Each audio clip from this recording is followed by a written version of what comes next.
అందరికీ నమస్కారం. Welcome to my channel. ఇవాల్టి మన కథ. రోజు కంటే ముందుగా లేసి హడావిడిగా రెడీ అయ్యి బయలుదేరాడు సూర్య కాలేజీకి. ఎందుకంటే ఈరోజు సంజయ్ పుట్టినరోజు. సంజయ్ ఎందుకో 2 రోజుల నుంచి సరిగ్గా మాట్లాడటం లేదు. సూర్యకి అసలే తన తండ్రి బిజినెస్ లాస్ అయ్యి కష్టాల్లో ఉన్నాడు. సంజయ్ నుంచి ఓదార్పు దక్కుతుందేమో అనుకుంటే ఏమైందే ఇంట్లో అట్లా మాట్లాడడమే మానేసింది. నా బాధలో నేను ఉండిపోయా, తన్ని పట్టించుకోవట్లేదు. బహుశా అదే కోపమేమో. ఈరోజు ఎలాగైనా సంజయ్ బర్త్డే కాబట్టి సంజయ్ని హ్యాపీగా ఉంచాలి అనుకుంటూ గంట నుంచి ఆ కాలేజీ గేట్ దగ్గర సంజయ్ కోసం ఎదురు చూస్తున్నాడు సూర్య. అంత దూరాన సంజయ్ తన ఇద్దరు స్నేహితురాలతో నడుచుకుంటూ వస్తుంది. దగ్గరగా వెళ్ళబోయాడు. సంజయ్ చుట్టూ ఉన్న స్నేహితులు సూర్యని చూసి సంజయ్కి చెప్పారు, ఏమే సూర్య వస్తున్నాడే అని. ఇక సూర్యని చూసి సంజయ్, సరే మీరు వెళ్ళండి, నేను మాట్లాడొస్తా అంటూ సూర్య దగ్గరికి వెళ్ళింది. ఇక సంజయ్ రాగానే సూర్య హ్యాపీగా ఫీల్ అయ్యి హ్యాపీ బర్త్డే చెప్పి తన గిఫ్ట్ ఇచ్చే లోపే, ఇప్పుడు ఇదంతా ఎందుకు సూర్య అనగానే, అదేంటి సంధ్య, ఈరోజు నీ పుట్టినరోజు కదా, దీనికన్నా హ్యాపీ డే నాకేముంటుంది చెప్పు, తీసుకో గిఫ్ట్ అని ఇవ్వబోయాడు. వద్దు సూర్య, నాకు ఇప్పుడు ఇవేం వద్దు అయినా నాకు అసలు మూడు లేదు.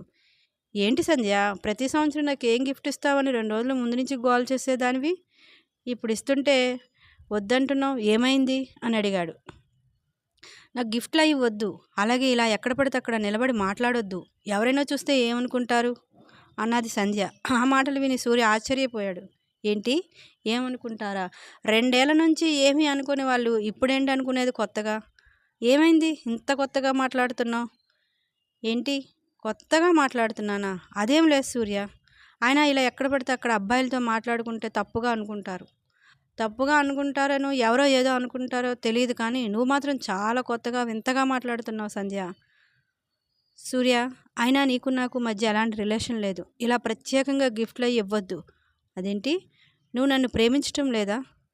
ప్రేమ అలా ఎలా అడుగుతావు ఒక అమ్మాయిని, ఏదో ఒక ఫ్రెండ్లా మాట్లాడు అంతే. ఫ్రెండునా? అవును సూర్య, నాకు ఇంట్లో సంబంధాలు చూస్తున్నారు, ప్లీజ్ నన్ను ఇబ్బంది పెట్టొద్దు. సంబంధాలు చూస్తున్నారా? అదేంటి, మొన్న నేను మాట్లాడగా కలిసి, అప్పుడు నాకెందుకు చెప్పలేదు? అప్పుడు చెప్పాలనిపించలేదు, అయినా ప్రతిదీ నీతో చెప్పాలని లేదుగా సూర్య.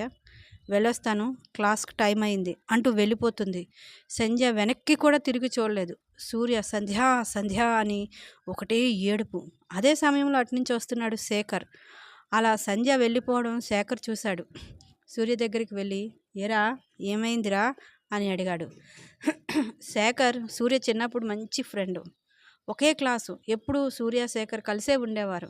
2 సంవత్సరాల క్రితం సూర్య జీవితంలోకి సంధ్య ఎప్పుడైతే వచ్చిందో అప్పటి నుంచి నెమ్మదిగా సూర్య శేఖరాన్ని దూరమయ్యాడు. చాలాసార్లు శేఖర్ సూర్యని హెచ్చరించాడు, సూర్య నువ్వు చేస్తున్న తప్పు, నిజమైన ప్రేమ ఎప్పుడు ఏ బంధాన్ని వదులుకోమనదు, కానీ సంధ్య ఎప్పుడు స్నేహితులు వదులుకో, నాతోనే ఉండు అంటుందిరా, అది తీసుకురా ఇది తీసుకురా అంటుంది. తన ప్రేమలో ఏదో లోపం ఉంది, అది గ్రహించరా, నువ్వు అసలే అమాయకుడివి, చిన్నప్పటి నుంచి నేను నిన్ను చూస్తున్నా, పిచ్చివాడి అయిపోతావురా, వద్దురా మనకి ప్రేమ అని చెప్తే వినకుండా అలా శేఖరాన్ని దూరం పెట్టేశాడు సూర్య. ఈరోజు శేఖరం వచ్చి, ఏమైందిరా ఎందుకు ఏడుస్తున్నావు, నేను ఇలా చూడలేకున్నా, నాన్నకు బిజినెస్లో లాస్ వచ్చిందని విన్నాను, అమ్మ వాళ్ళు ఎలా ఉన్నారా అని ఆప్యాయంగా అడిగాడు. వెంటనే సూర్య శేఖరాన్ని పట్టుకొని, శేఖర్ సంధ్యరా వెళ్ళిపోతుందిరా, నా ఆర్థిక పరిస్థితి బాగాలేదని, ఇక నేను దానికి సూటు కానని తెలుసుకొని నాకు ఓదారుస్తుంది అనుకొని తన నుంచి ఓదార్పు కోరుకున్నానురా, కానీ అది అసలు మన మధ్య ప్రేమే లేదని, స్నేహం కూడా లేదని, ఇలా ఎక్కడ పడితే అక్కడ మాట్లాడొద్దని చెప్తుందిరా, కానీ మొన్నటి వరకు నా బైక్ మీద తిరిగేదిరా, దానికి ఏది కావాలంటే అది నిమిషాల్లో తెచ్చేవాడినిరా, చివరికి చిన్నప్పటి నుంచి ప్రాణ స్నేహితుడు నిన్ను కూడా దానికోసం వదులుకున్నానురా, ఇప్పుడు చూడరా నన్ను వదిలేసి వెళ్ళిపోతుందిరా, ఇక నాకు బ్రతకాలని లేదురా, నేను ఎవరి కోసం బ్రతకాలరా అని సూర్య ఏడుస్తుంటే ఓదారుస్తూ శేఖర్ ఎంత చెప్పినా సూర్య వినటం లేదు.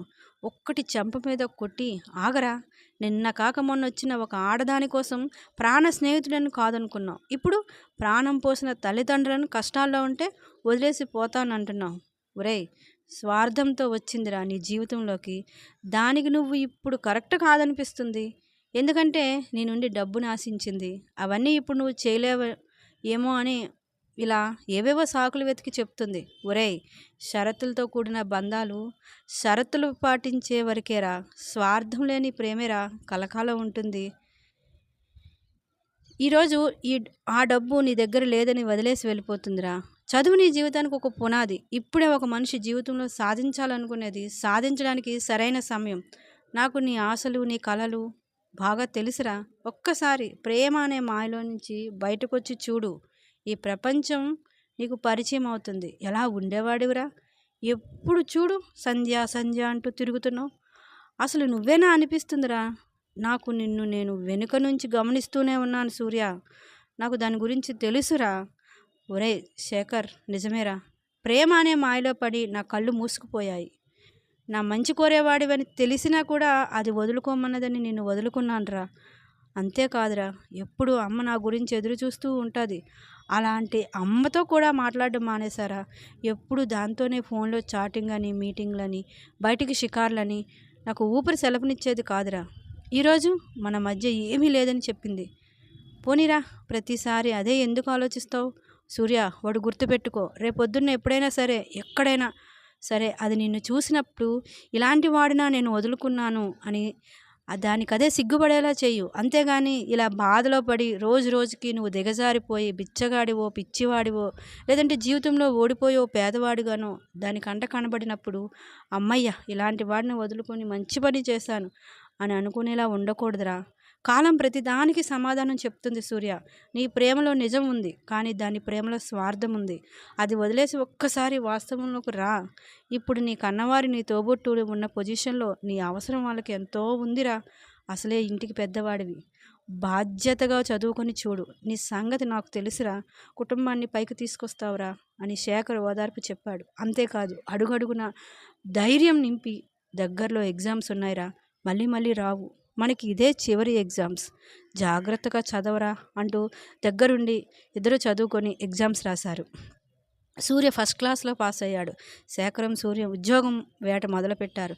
కానీ ఉద్యోగం చేయటం అంతగా వాళ్ళకి నచ్చలేదు.